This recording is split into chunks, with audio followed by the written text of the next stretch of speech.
Hello, good evening po. Welcome to my vlog. At ngayong araw is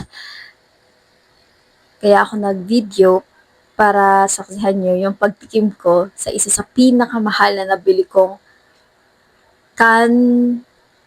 Anong tawag sa mga? Can beer. Teka lang po, time first. Nalagay natin yung dito. Oh, shit. Let's go. Tararara, nasira. Baka sira na naman to. Taran!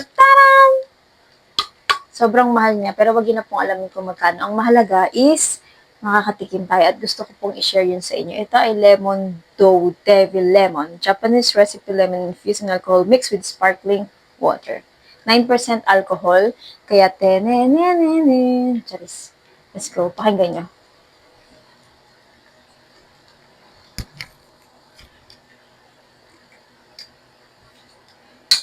Ay! Ay! Ay! Naka shit, di ko ba ata ito mabubuksan? Masisira pa ata. Managoda pop. Hindi pa na na-videohan yung pagtikim ko, kaya titikman ko siya ulit.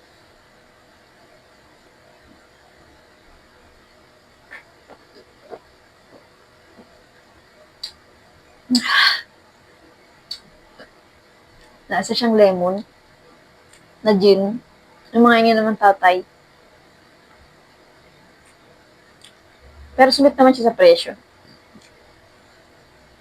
Nanginginig na yung tuhod ko. Drink responsibly.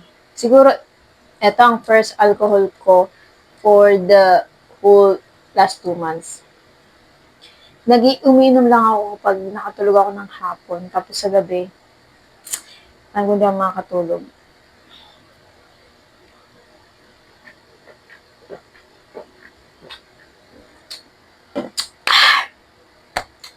Yun lang po. Thank you sa panonood nyo. Next time na ulit. Bye!